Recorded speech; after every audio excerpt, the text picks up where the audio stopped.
From Forex Traders Daily, this is your daily analysis with Ross Mullins, live from Richmond, Virginia.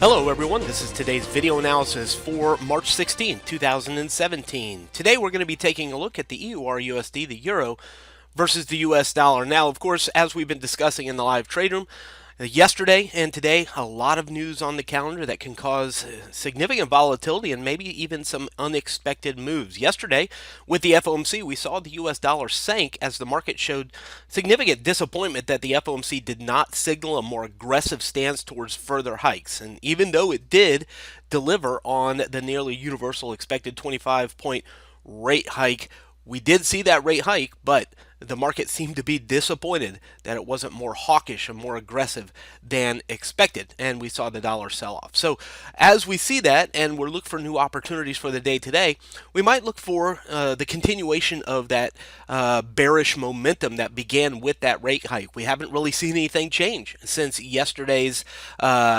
FOMC announcement. So we'll just look for a continuation of that momentum, and maybe that is signaling a little bit of a shift in the current trend that we've been following, which has been a bullish trend for the US dollar. Let's go ahead and zoom in a little bit here on the daily time frame. And of course, it's been moving lower over the past several weeks. During much of February, it was moving lower. Now, so far for February or March, we have now seen a little bit of a rising push, and now even pushing through the resistance highs that we were studying yesterday and the 100 period moving average. Let's zoom it in one more time. That 100 period moving average, green shaded area, we were studying that as resistance, and indeed it was resistance. Back here where the green circle is, even over the past 2 or 3 days, we have seen resistance into that green shaded area, falling back down into the 1.0600 level, and then of course the news yesterday, the disappointment, and the market shoots up here on the euro dollar against the US dollar, now sitting just on top of this blue zone. This is a very interesting area because if we go back in time and note the last time we were sitting on top of the blue zone, after being underneath it, right back here where the black circle is, it made it all the way up to the pink zone. So I think that's what we look for, a continuation of the rising momentum. So if we're going to look for that continuation of the rising momentum, the break of the moving average, the break of the blue shaded area, and the target back to the pink zone, like what happened back here at the black circle, we look for opportunities to buy on dips into support. And I think right now, of course, we'll look at that blue shaded area as our potential support.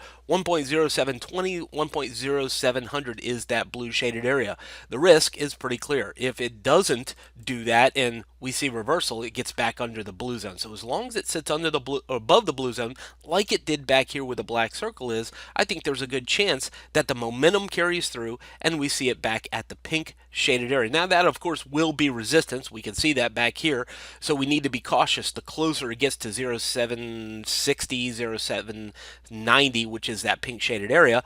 But as long as it's got some room to go, I think it could become an opportunity for us today. Now, we want to keep an eye on, of course, the reversal. If the market does go dollar long again and we see the reversal of yesterday's move, we want to be aware of that. And that would, of course, be the breakdown of 700 in the bottom of the blue shaded area. Let's take it down to the 4-hour time frame. And so as we can see, it did indeed open and close on the 4-hour time frame above the blue zone. We've made the dip back down into the blue zone now. So now what I'm looking for is the carry through of the momentum, just like we spoke about a moment ago, sitting on top of the blue zone. We don't want it to break under the blue zone. If it does, that's the risk. So if you decide to go long here, your stop is underneath the blue shaded area, and we'll target the pink shaded area for the time being for the euro dollar. From Forex Traders Daily, this has been your daily analysis with Ross Mullins. If you would like to get Ross's analysis on all the currency pairs he's watching and all the trades he takes today, join him in his live trade room by clicking on the link below. Please leave any comments you have about today's video in the comments section below.